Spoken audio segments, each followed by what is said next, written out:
Welcome, everybody, to another edition of the Extravaganza with yours truly, Captain Lou, and our host for tonight, as always, the incomparable Mitch Bernstein. How you doing, Mitch? Really good. I don't know if you saw this the last couple nights, but the Phillies came back against the Dodgers 2 nights in a row. Love it.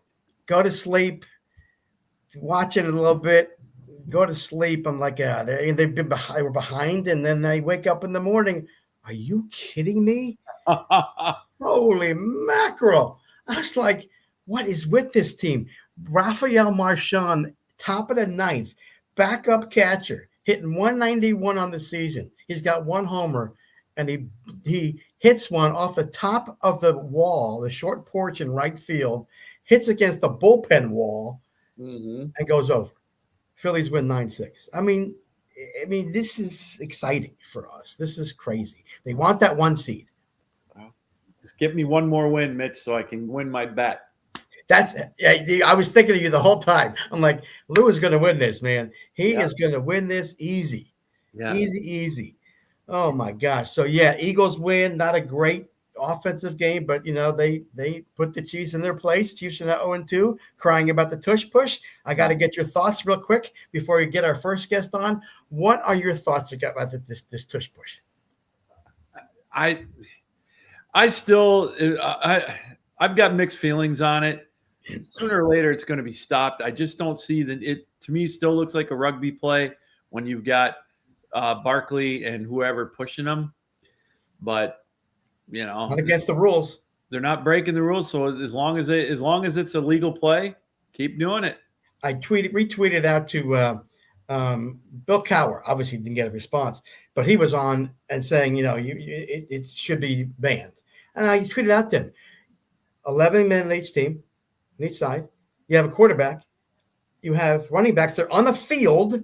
Yeah. There's a snap, and the ball goes forward. What is not a football play? What is it not? How is it not football? Again, years ago, we discussed this. You couldn't do this, okay? So if they ban the tush push, depending upon how they write the rule that you can't help a player from behind, that will then affect the entire league, because we've seen run plays where every team in the league, they want to get a first down. It's 3rd and 2. The kid's going to go up. The running back's going to get to the line, and you have offensive linemen pushing them. So they're going to have to stop that too. Absolutely. Well, right? Yeah, they are. Makes sense. I just part of me doesn't like the rule, but like you said, it's legal. So hey, stop it. And yeah, I honestly think that Philadelphia is a good enough team, and Jalen Hurts is strong enough. He doesn't need Barkley and anybody else pushing him for the first down, because I think they've got the best line, one of the best lines in offensive lines in football. But we'll see. Can't wait till they play the Lions. I know. It's going to be a fun one. We'll see what happens this week. Yeah. And your Tigers are still, they're fine. I think so. They got Flaherty going tonight, and then Scooble going tomorrow. Get the next 2 would be nice. They blew it last night after they went to extra innings. It's too close. I know the lead's 5.5. I would like for them to keep the number 2 seed, so they get a bye. That's if they can hold on to that, they've got a 2-game lead over Seattle. Watch out for Seattle in the playoffs. That's my last word. Listen, they are going to be. They've got the pitching. They've got. They scare me. Lou, they're 10-0. Yeah, the last 10. They've got the momentum. They went through that stretch where they had all those road games. Yep. That travel. Watch out for Seattle. They're on a mission. I'm worried about them. 10-0 in the last 10. Wow. All right, we're going to get going here with our first guest, formerly from the New York Times, contributing writer with AP, covers the Islanders, the Rangers, and the Devils. Alan, you're talking to a Ranger fan. I'll preface that.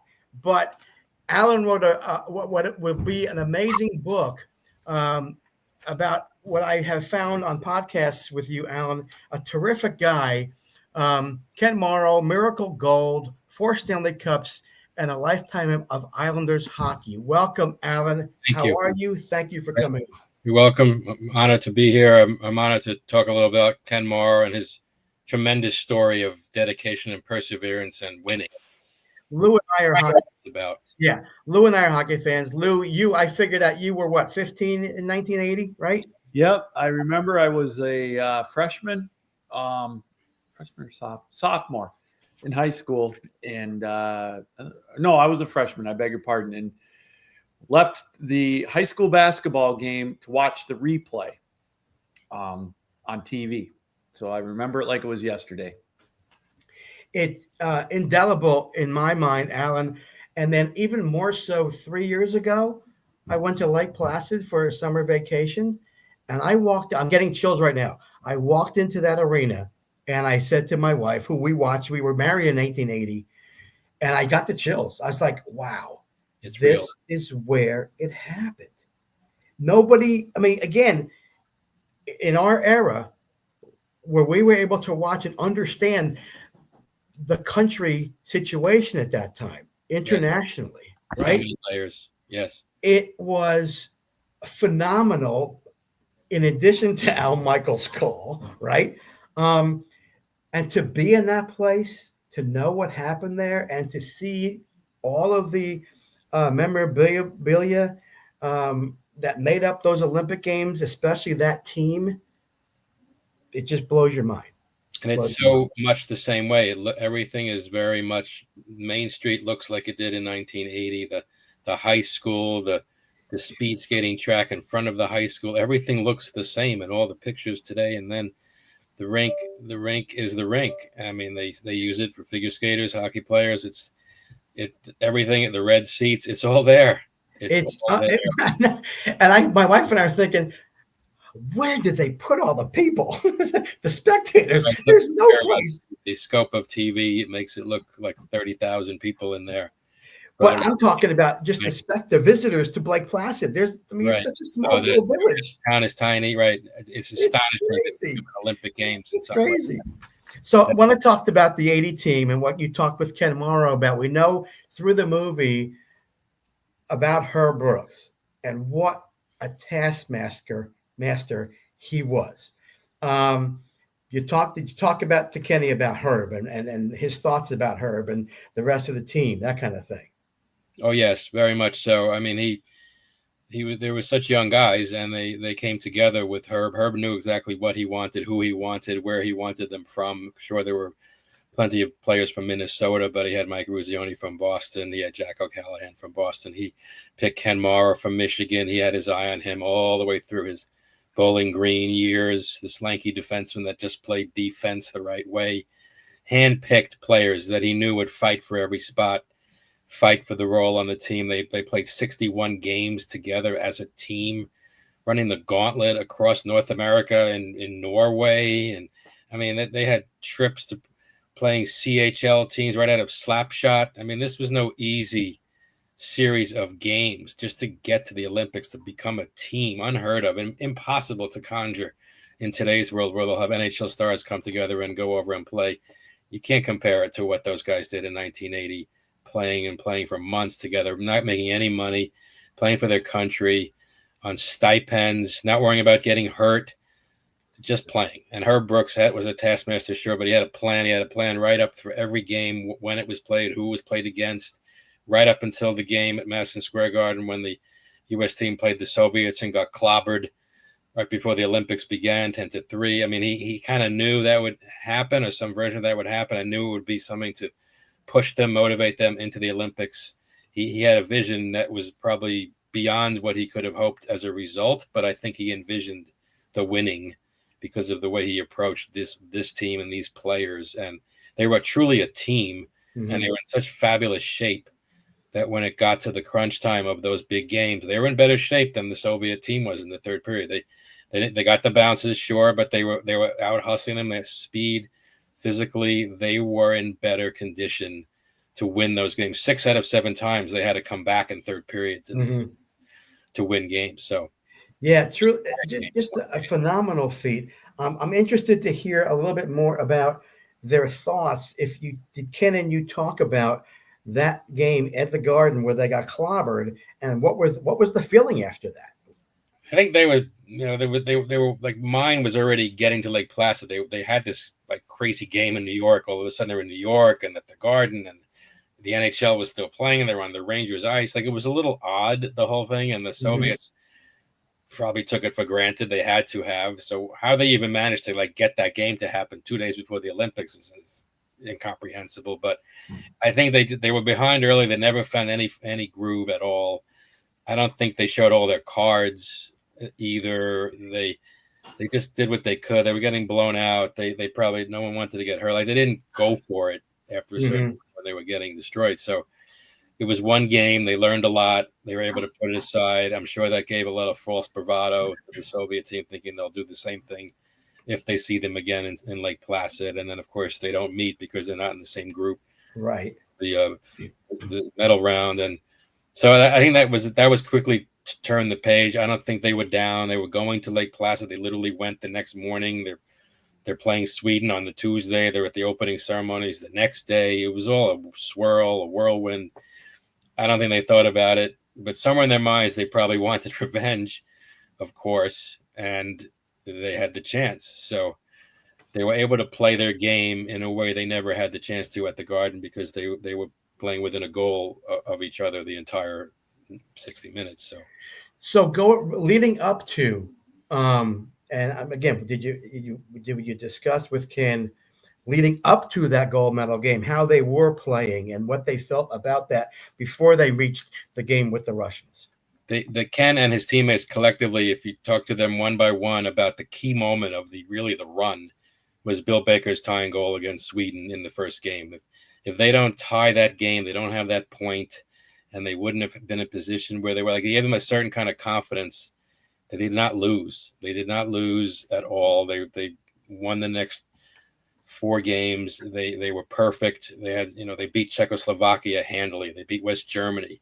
They beat Romania. They beat Norway on the 1932 rink ice next door. Ken Mara's only goal in that game, by the way. But so they developed that last minute goal scored by Bill Baker on a kind of broken play, very similar to Mike Eruzione's winning goal. The puck came to him, left-handed shot. It's in the net. Magical. It was like they won, because they were not favored against Sweden either. To forge that tie gave them a confidence they didn't have 48 hours before losing to the Soviets so badly. And then they just played their game. As Herb always said, play your game. Plan your work your plan was his mantra. And that's what they did game in, game out. They did fall behind, though, all the time. And that was, a challenge that wasn't always easy to overcome. And then I think that they stood up and took notice of themselves to a large degree when they beat the Czech team 7-3. Like, that was a big upset. And that was his second game. Like, wow, this is something's happening here. And they started to really believe in themselves, but they always believed in themselves. They were dominant through those 61 games. They knew what they had. They knew how hard each of them worked to be on that team. They knew who didn't make the trip with them at the last minute. A guy like Ralph Cox, who was the last cut, who's in the book. His story is amazing because he's lived a life of giving back and helping kids and people that didn't make it quite at the very last, but still have winning lives. Like, it doesn't just end because you're the last cut. Herb Brooks knew that all too well. He was the last cut in 1960, so he lived and was very, very sensitive to the player he had to cut last.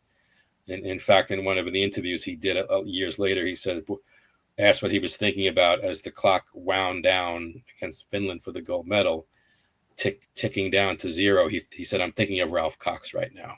Incredible. Like, he was the kind of coach he was, the kind of caring person he was. Behind all the tough taskmasterness was a heart of gold. So, which is a great story to hear, which is awesome.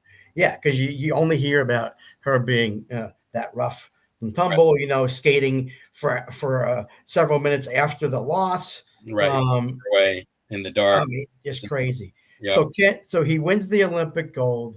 Finland game obviously clinches it, and I heard you say, hey, they weren't done.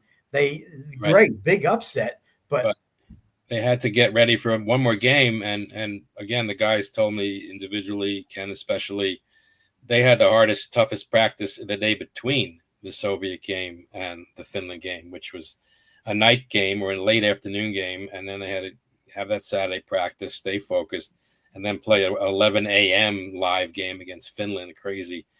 TV time, but it came on live at 11 a.m. with Jim McKay. Mm-hmm. They had to be ready. If they didn't win that game, it was kind of for naught. They actually could have wound up with no medal at all in the weird, crazy scoring of the medal round. It was like a cumulative coming in with a point, but they're collecting more points. Like the math could have worked out against them with goal differential, and they could have wound up with nothing. Right. Somehow, if they lost by a lopsided score against Finland.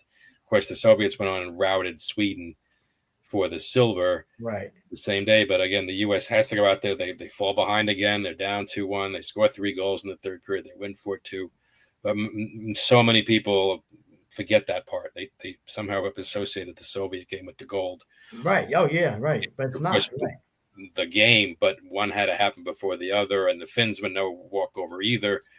And they were in position for a medal, and they went out with no medal. So the Finns, who all 4 of those teams, of course, were aces. But yes, the probably the coup de grace of the moment was the Soviet team had to watch the Americans get their gold medals on the ice after they beat the Swedes for silver, and they wanted no part of the silver. Some of the Soviet players didn't even take them home. They left them in the hotel rooms, threw them away. Didn't want them. There's one in the museum I saw at Lake Placid. They was saved. It's an uninscribed silver tossed aside by one of the Russian guys. Like, yeah, I mean, listen, they finished 10th to not win gold. America get their gold, in the sweatsuits on the ice. Unbelievable. Yeah, with Jim Craig with the flag. I mean, all those images are just ingrained in our brains. And it definitely super special to be in that building at that rink, to look around, so you can hear the crowd, you can feel it. It's a surreal, real feeling. I felt it when I've been there. We actually went there with the book in June for signing at a bookstore on Main Street. Nice. Loved the afternoon there. Fabulous experience to be there with Ken in that place where it happened, with his story, people of both generations coming to meet him. Fabulous, because the movie has brought it home for young people. And absolutely, I'm sure, absolutely. Of goodness, people online talking to each other. Where were you? What do you remember? Why do you love the movie? Youngsters, it is really nice to see people coming together over a hockey game 45 years ago. Yes, 45 still years ago, crazy. Yeah. And let's hope there's most of them who are with us still today are with us in 5 years when there's a 50-year anniversary. Incredible. 20. Awesome. Yes. All right, so he gets that, and then right away after the Olympics, he goes and starts playing with the Islanders. Right. And seamless. And the guy, now listen, as a Ranger, I'll have to tell you this, as a Ranger fan, the Islanders, who are they? They were a new team, right? They came in, and the Rangers, dominated, and then all of a sudden, the tide turned, and we're saying, who the heck are these Islanders? And they go on and win and win and win and win those 4 in a row. I'm thinking, what is going on here? Amazing feat. I know that from your other podcast that Ken is not the loudest extrovert, right? But he had his role on those teams. Yes. I mean, the guys joke, Nystrom, Dennis Potvin, they joked that we didn't hear him say 9 words, some weeks, but he just went out and played. Like, he got here, he was quiet, he was in the corner. This tall guy with a beard, just played his game. Defensive stalwart. He let Denny Potvin play his game, offensive force and defensive machine. So they were an instant pair. Ken was paired with Gord Lane, and 2 trees back there doing their job. Just no nonsense, humble. I'm just here to play my game, do my game clean. Billy Smith, Chico Resch, they loved him, the goalies, because he didn't screen them. He just pushed guys away at the blue line. He just, like, no fanfare, no taking penalties needlessly, no cross checks, nothing. I'm just playing defense with long arms and long reach. And with the stick. Right, exactly. It's amazing. So I want to get into some other stuff about him. Was there a huge rivalry with those with the Rangers? Sure. I mean, it was a natural. Right. They had already developed in the late 70s. The Rangers, of course, upsetting them in 79, one of the more amazing runs the Rangers have ever gone on, getting to the final in 79, upsetting the vaunted Islander machine, which had won the equivalent then of the President's Trophy. Shocking, really. Rangers should have won the Cup that year, as every Ranger fan still thinks about. But for the Canadians in 5. But yeah, the rivalry had already been in place. The Islanders had been the inferior neighbor for so many years until they beat them and upset the Rangers in 1975. And then the Islanders did go through a lot of travails in the playoffs, 76, 77, 78, losing difficult fashion. And the Rangers didn't have success either. So they were kind of both playoff middlers until 79. And the rivalry, though, was there. The guys, they played summer softball against each other. They were buddies off the ice, but the rivalry, there was a lot of uphill battle. The Islanders did not like Ranger games at the Nassau Coliseum when 3/4 of the fans were cheering for them. Yes. That dynamic. Clark Gillies, Brian Chache, Mike Bossy, Dennis Bodvin said, we can't have this, so we have to win, and we have to get better, and eventually they did. So 80 is, of course, the big turning point, because Rangers were coming off the high of that final. They were mediocre. They weren't really a factor in that playoff run. The Islanders were kind of a struggling team. There was talk of them breaking them up if they didn't do anything in that playoff year. They were not as good record-wise as they were in 78, 79. And then they traded for Gord Lane late in 79, piece 1. Ken Mara joins them straight from the Olympics, piece 2, in early March. And then they make the big trade for Butch Goring 2 weeks later, piece 3. And if Ken Mara doesn't arrive, they don't trade Dave Lewis and Billy Harris to Los Angeles for Butch Goring. And if that trade does not happen, maybe there's no cup. So it's fall into place for reasons. And because they had part A, they could do part B. And then Butch Goring becomes this catalyst of catalysts. One of the greatest trades in NHL history, if you look at the results in a 5-year period. And they go on and win it. Not easily either. They had to get through tough teams to get there. Boston and Buffalo. These were wars, those series, wars. Yes. And the finals against those Flyers, who had a 35-game unbeaten streak that season, they were favored. New York played Philadelphia in the final. That was unique unto itself. And a 6-game at Nassau Coliseum overtime. He said, we just did not want to go back to Philadelphia. They knew that was not the recipe for success. They had to win that game, and they had a lead going to the third period, and Philadelphia scores 2 to force overtime. So the pressure tension of that game, that goal, being on the bench where he was, Ken seeing it happen, and the relief, that's the bridge. That's the moment of amaze. 3 months to the day after he's got the gold medal around his neck at Lake Placid. He's lifting the Stanley Cup at Nassau Coliseum. Incomprehensible. Unbelievable. Time symmetry there. Yeah. And the other question I really wanted to ask you about, and I'm into the personal stuff that as fans we don't know about until we read them maybe in a book such as yours. Any players that he didn't get along with on any other team? Not really. No, he said the rivalries were, I think the rivalry was the Edmonton Oilers and Islanders of that era are still at loggerheads. There's still that distance between them. I think the Rangers was more respectful, somehow jovial. They laughed a lot. I think the Oilers, there was real dislike there between the Oilers and the Islanders because they took the cup from them ultimately. Yeah. I don't think it was not personal dislike. I mean, there's respect, but it's not that you can see the Ranger Islander alumni having more beers together than the Islander and Oilers alumni. Yeah. Absolutely. And then the Flyers too, but even they only just met the one time. That was a very hard-fought series. There's a small bit in the book about Bobby Clark taping liberties that Bobby Clark could take with a rookie defenseman holding his stick. That's as far as it went. There was no real brawling. I can't stand that guy. And Ken's so respectful. It's all left on the ice. But clearly there was no love lost with the Soviet opponents in 1980. No love lost with the Oilers of 83-84 because they were at each other 2 straight years. They were the champs that took them out in a sweep in 83 and then had to watch it go away in that 3-game demolition back in Edmonton because the league changed the rules and made it 2-3-2 in 1984, much to the chagrin. If they all say, and Butch Goring and Dennis, if we only had gotten them back to the Coliseum in Game 5, maybe it's different. But they were out of gas. They were so tired. Yeah. So many playoff games. It had to end at some point. But exactly, they were 3 wins from a 5th Cup, 20 straight playoff series wins, because the 19 is the most unbreakable record in sports, I would say. 19 straight playoff series wins. Well, never played a Game 7, the Islanders, in that run.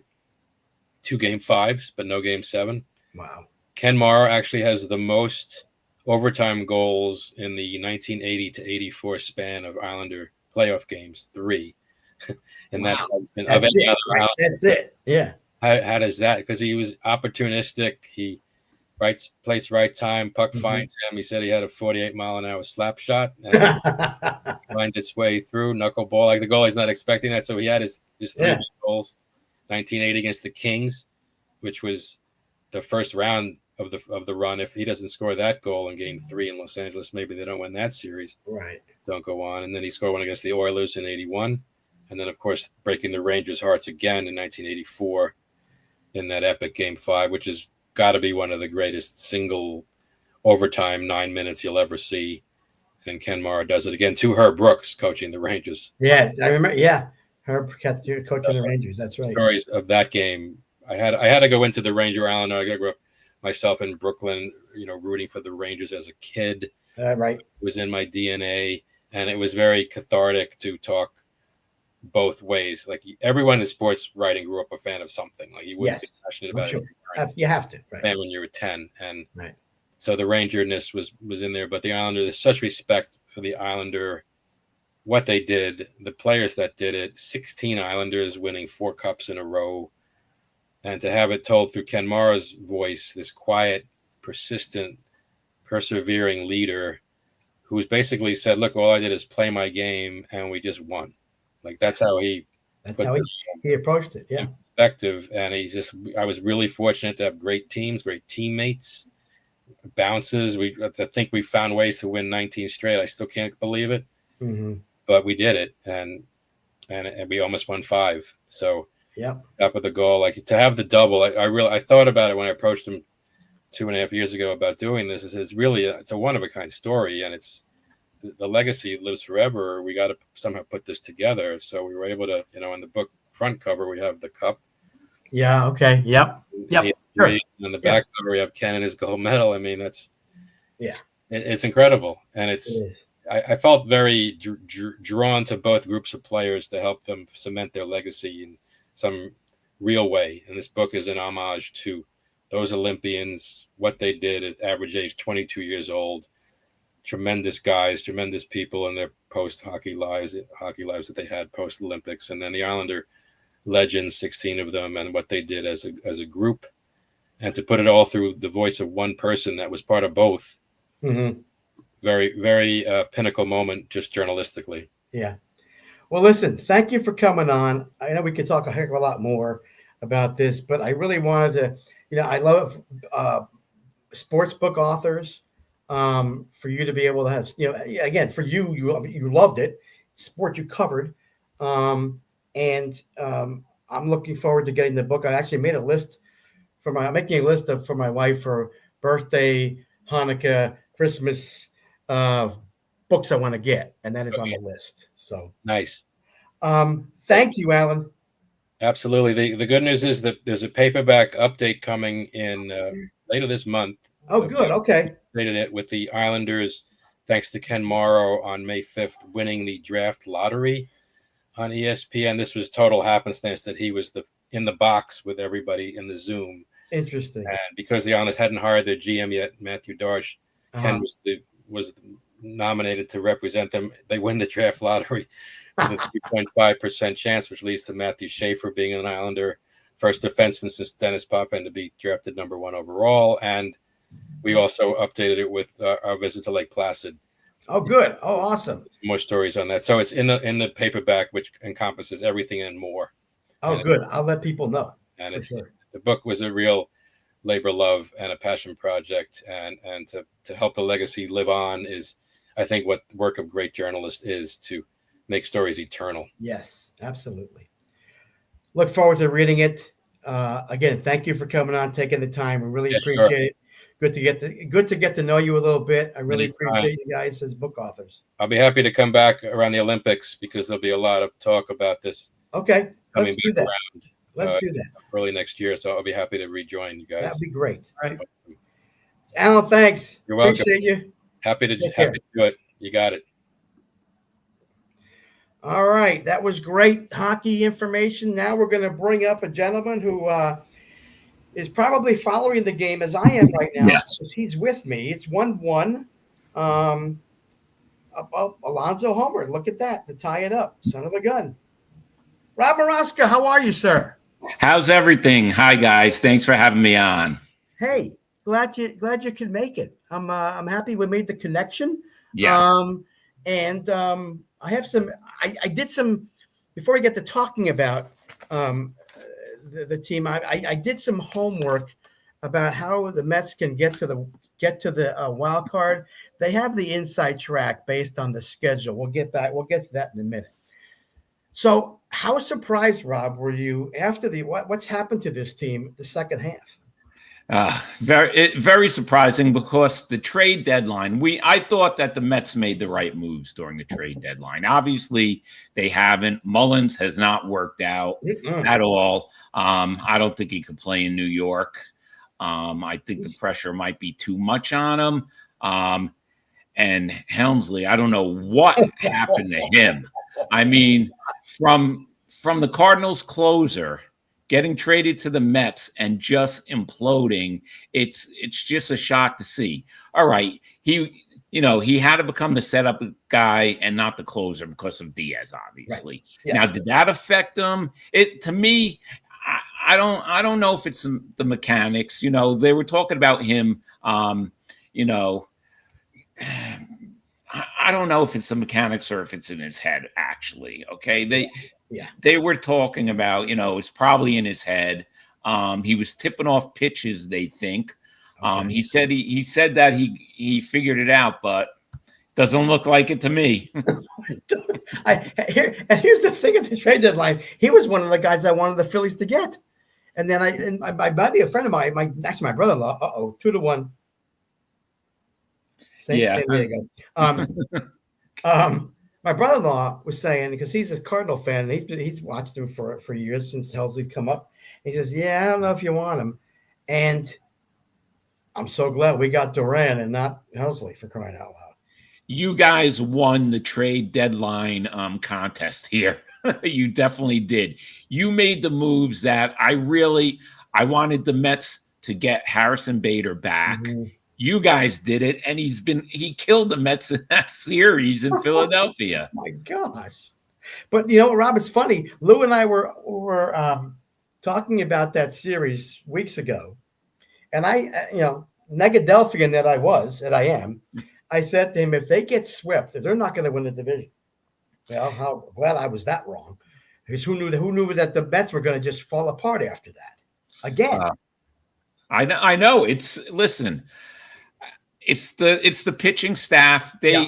David Stearns needed to get another starter. Okay, he failed to do that. Everything else, like I said, I love the moves that he made at the trade deadline. They just didn't work out. But this team, it's like a tale of two teams, right? The team until June, best team in baseball. Since June, forget about it. I mean, it's been 2 seasons in one for us. It's so crazy, Rob, with that lineup. Obviously, pitching is the big issue. I mean, they had injuries. We know that. Yankees, the same thing. I mean, you need pitching, absolutely. But like you said, do you need to go out and get a starter at the deadline? Yeah, probably should have, because I've been watching these games, especially when the Phillies were playing them, and then when they swept them at the ballpark, I'm like, what is with these guys? They're not that good right now. They're not that good. And handling our pitchers handled the top of the Mets lineup really well. They did. They did. What a difference. A couple weeks before that, the Mets sweep the Phillies at Citi Field, which, it just looks like that the Phillies can't win at Citi Field for some reason. Something's in their head. But the Mets go to Philadelphia. Same thing happens to them. Listen, the bats were horrible, but the Mets go as Francisco Lindor goes. And when he's in a slump, forget about it. Soto, everyone was worried about Soto in the beginning of the year, right? Soto is having a Soto-like year. He's back to being Soto. Yes. The problem is he's hit a lot of solo home runs. Right. Okay? That's a big problem. And luckily Alonso looks like he's starting to hit again. He hit his third. This is his third consecutive game with a home run. So hopefully he's back, because it looks like he might have to carry this team on his back. Yeah, I'm looking at. So let me get into this. I did my wild card things. I went over about everybody, and now it's all about the schedule, right? It's all about who you're playing. So the Mets, 3 with the Padres, 3 with the Nationals, 3 with the Cubs, 3 with the Marlins. I think they're going to – this was with 12 games to go, obviously. Yeah. They win 7 out of the 12, okay? They're going to win 2 out of 3 with the Nats. They're going to win at least 2 out of 3 with the Marlins. They're going to at least win 1 with the Cubs, and obviously they've already won 1 with the Padres. But that could be more with the Nationals, and that could suit the Marlins. So that's 7. I have them down for 7. Okay. At the time I did this, the D-backs were 2.5 games behind, or 2.5 games behind. Diamondbacks are they had 2 left with the Giants, Phillies 3, Dodgers 3, Padres 3.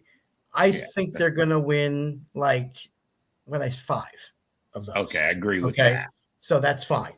The Reds, who were 2 games behind the Mets just a few days ago, they're 1-1 with the Cards now, 4 with the Cubs, who really, they're in the wild card. Are they really need to play for something? I don't know.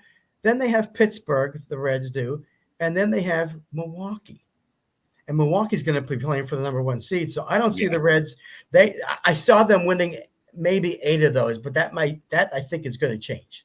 They're 2.5 games behind now.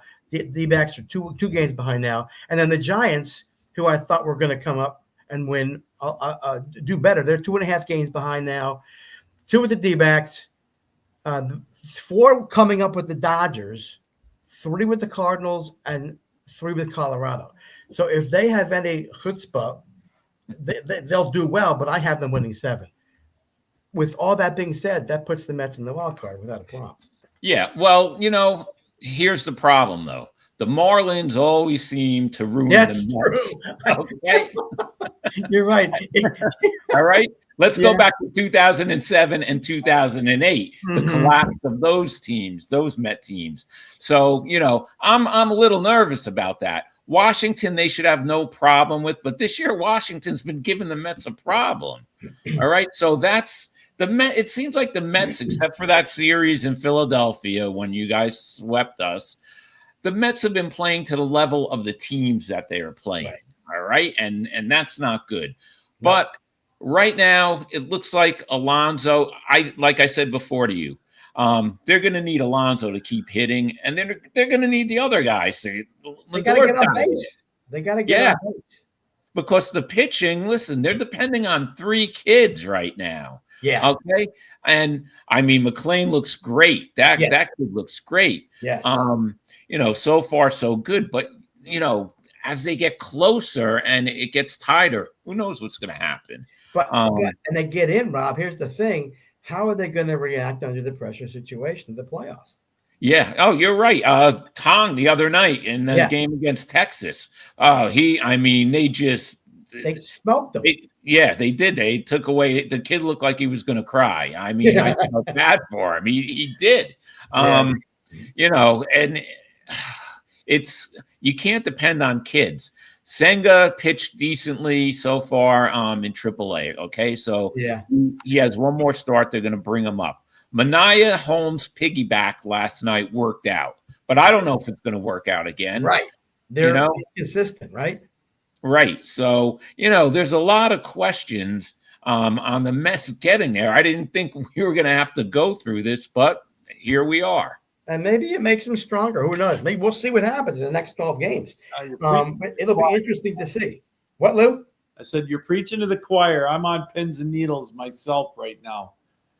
He's a Tigers fan. Yeah, I understand that. I know the Tigers. You shouldn't have to be on pins and needles after the start that the Tigers had. Amen to that. I'm not right now. Yeah, I know that. Well, but they want the number 1 seed. They want to get to Milwaukee. Yeah. But they got the 2. I mean, they're beating the Dodgers. And Rob, coming back. Oh my gosh, in LA, no one would have thought this would have happened. So they have a really good edge up on the Dodgers right now for that number 2 seed, which they have at this point. They want to keep that up minimally. They get that bye, which is great. So we'll see what happens. Here, I want to ask you this real quick because I have high school football players coming up in about 5 minutes. What happens next year? Will there be changes? Do you think if they lose in the wild card round? Does Mendoza keep his job? Is Alonso still with the team? What do you think happens if they get? Give me both scenarios. If they lose and then if they keep going. Okay, well, David Stern said that Mendy's going to be back next year no matter what, but we know that could be the kiss of death. I mean, he says that now. We don't know what's going to happen, and ultimately, everything's going to be up to Steve Cohen. I don't care what anybody says. That's it's gonna be up to what he wants. But right now, Mendy looks like he's safe because really you can't blame all of this on Mendy. The injuries, and every team's had injuries, but the pitching staff. And I'll blame Stearns for signing Frankie Montas and letting Quintana go. I mean, what's wrong with you? That was horrible, Frankie Montas. That's my partner, Chris, by the way, my co-host. Thank you, Chris. Thank you for coming on there, buddy. Yes. As far as Alonso goes, listen, we know he's going to opt out, of course. I don't think we're going to have to go through what we went through last offseason because other teams are going to want him now. So the Mets, listen, he's best fit for the New York Mets, okay? On Friday night, on our show, we were talking about this, and we had former Mets manager Mickey Callaway on. Okay. And he managed Alonso, and he said, "Listen, I know Pete loves playing for the Mets. He would love to play his whole career with the Mets. They just have to, they have to get together and work a contract out. So I think, he should be a lifetime Met, and they have to get that done."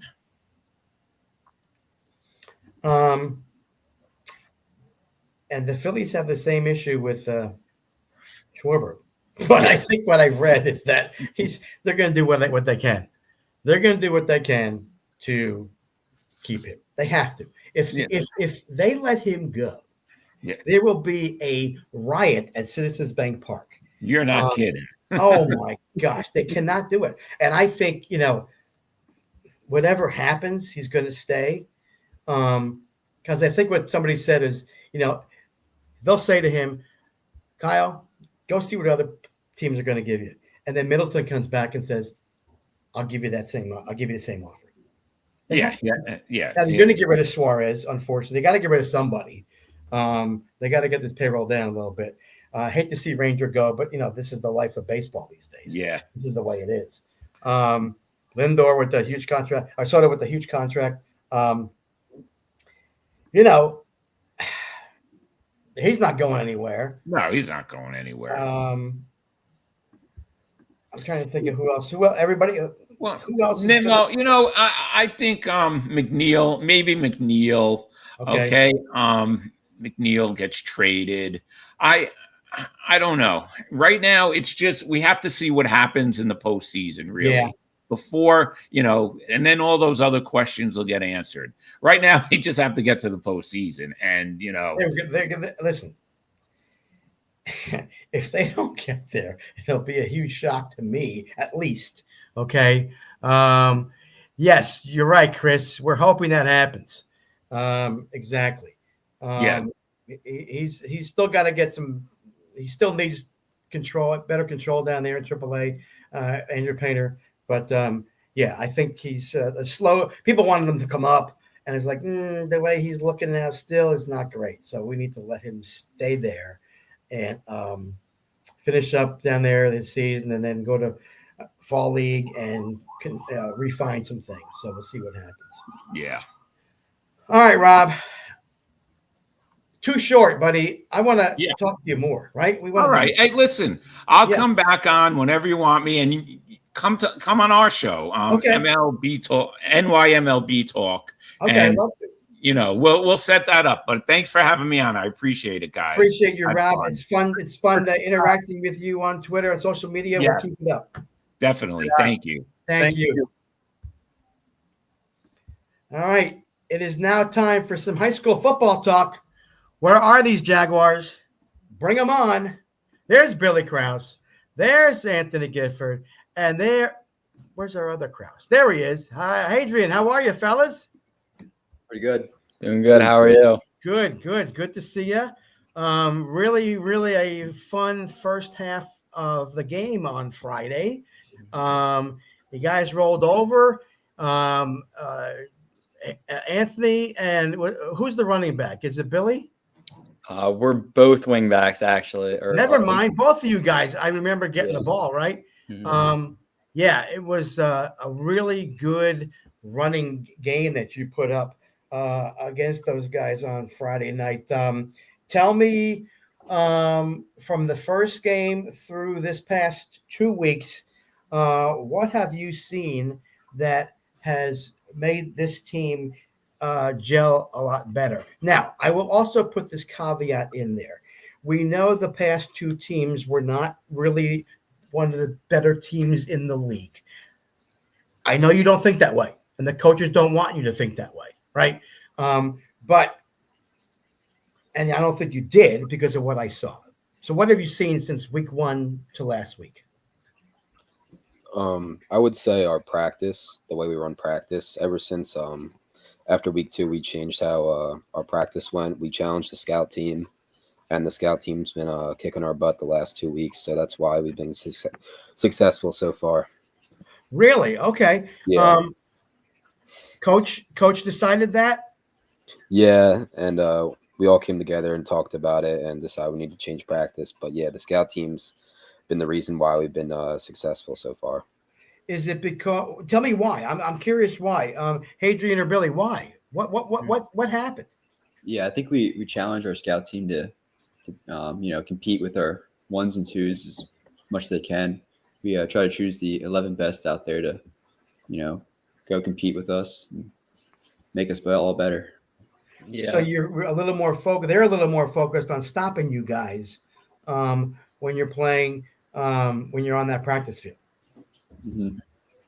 Yeah. Billy, your offensive line I've been listening. I the last several weeks that players have come on, I've been a Garnet Valley fan for many years. My daughters are twins. They graduated in 2010.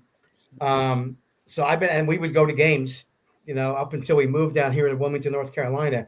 So always big fans, always had a great offensive line. But I know that this team is a little bit younger this year. Is that right? Than in the past years? Billy, go first. Did you have any playing time last year? And have you seen growth on that line this year?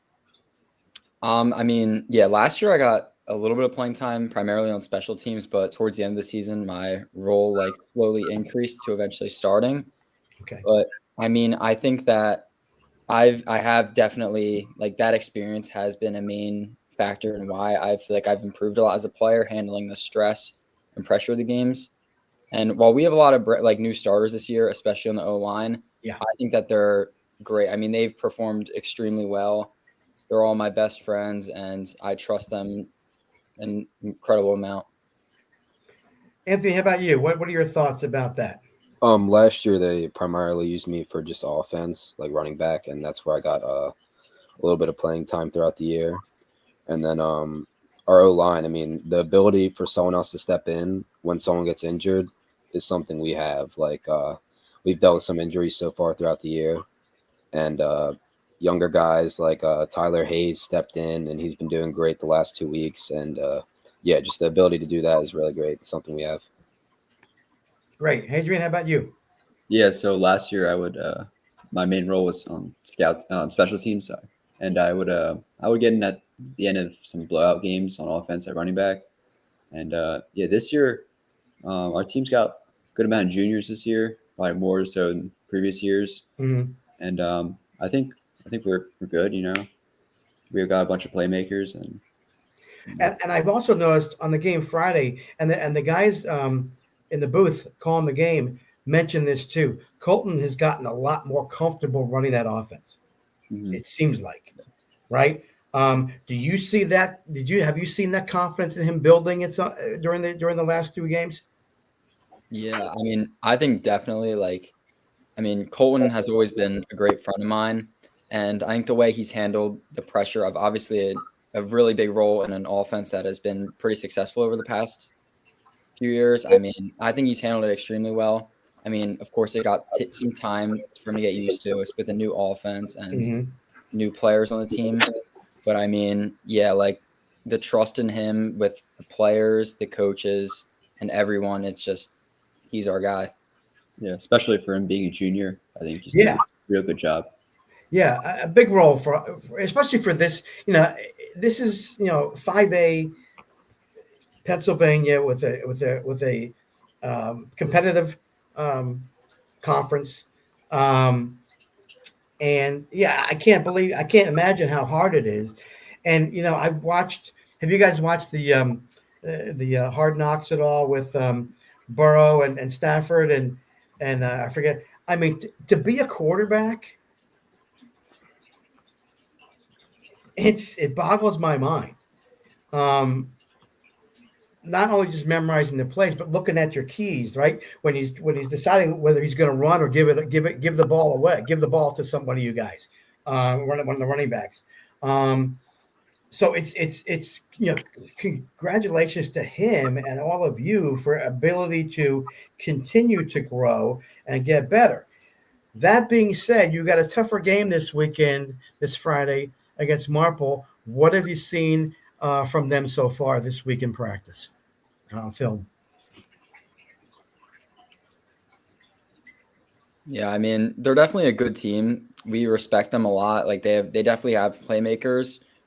I mean, from the film we've seen, we've been preparing for what they're going to show to us, both offensively and defensively. But I mean, one of the main ways that we work as a program is we are more focused on ourselves than our opponent. So no matter what we see, we're still working on us, and we're not really concerned with how they are. But you still have to game plan for their strengths. I mean, for their offense for sure. Yeah. So what have you seen? What kind of offense do they run? They like giving it to number 5 a lot. That's Okay. their main guy. He's fast, agile, but yeah, he's their main guy. So they try to get the ball to him as much as they can. And when the running game isn't successful, they'll pass the ball in like 3rd and long. So they're like half pass, half run, a little more run than pass. But yeah, we've been preparing for him, and they like to give a lot of down blocks, I guess, as being at the end. Okay. So a lot of down blocks, but yeah, That's if focused on him. And that's if you guys let them get down the field after those passes, right? So obviously, good coverage is the key in the linebacking core and the secondary. Hadrian, what are you looking forward to for this game? Again, another home game this week, right? Yeah, I'm real excited. I mean, I love home games. You know, playing at the stadium with all the fans cheering for you. It's gonna be exciting. You know, challenge. I think we're ready. We've had a good week of practice this week. Are they going to throw to their wideouts a lot over the middle? Do they go wide with the passes? What are we looking for? If I'm watching on Friday, what am I looking for from them on the offense? From Garden Valley's offense? No, on Marple. Yeah, they can do both. Like Giff said, it's the number 5's their main guy to get the ball to, and just gotta make sure we stop him. key on him, right? Anthony, what are your thoughts on their offense, and what, as a fan, what am I going to be looking for them to do? They're going to give it to 5, and they're going to and like you said, 50-50 pass. Will they, any chance they can surprise you on first down passes and that kind of stuff? Have you seen any of that? Yeah, a little bit. We're always gonna be ready for that, but I'd say the main thing is stopping the run first, because last week their running back had 5 touchdowns against Harrington. So I mean, it's clear that they love feeding the guy the ball. So it seems like he's our main issue, and we want to stop him at all costs.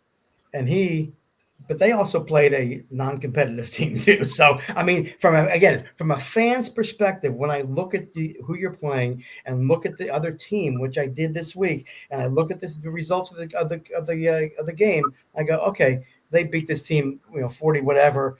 I get it, but from your perspective, it's a heck of a lot different. It's got to be. Yes, you focus on what you can do, what you can control, and then whatever defense is called by the defensive coach, coordinator, and whatever offense you're playing, those guys on the line gotta do their job and gotta block the way they need to, right? Yeah, I heard it was a big crowd last week at home.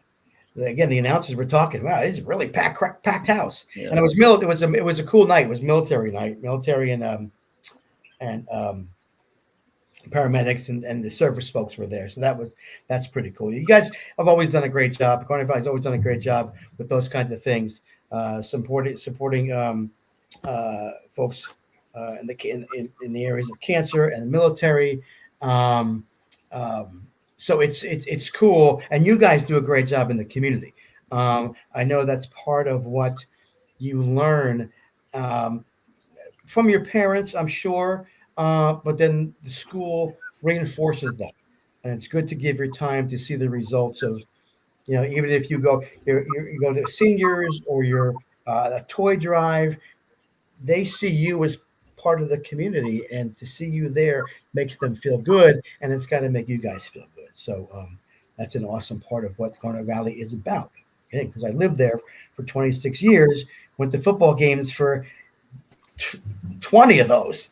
And just love being there. So it's I miss going to the games. Unfortunately, October 31st is Halloween, right? I think that's a Friday, and I think you guys are home. But I'm visiting my granddaughter, who's at that point only a month from now. She'll be 19 months old. I gotta go trick or treating with her. I can't come to the game, unfortunately. But listen, I always appreciate when you guys can come on. It's fun to talk to you. It's fun to see the face behind the helmet when I'm watching on my phone or on my TV screen. And I do appreciate you guys being here. One last question: are we Phillies fans? Sir. Yeah. Yes. How about that team? Did you guys hear about the game last night? I did not. I'm a lacrosse guy. No, baseball? Nah, not too much. Okay. They came back again the second night in a row in LA. That normally doesn't happen with this team. So I'm excited. I'm a huge baseball fan, as you can tell. I'm October ready. How about football? Who are your teams in football, fellas? Birds. What about you? I'm a Patriots fan, unfortunately. All right. Goodbye, Anthony. See you later, buddy.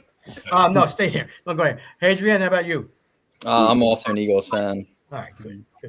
2 out of 3, not bad. Anthony, are they going to win are they going to win this week, your Patriots, or what? What do you think's going to happen? I mean, the first game was an upset against the Raiders, so I honestly couldn't tell you at this point. But they pulled through against the Dolphins, so we'll see what they end up doing. They did. Dolphins look terrible.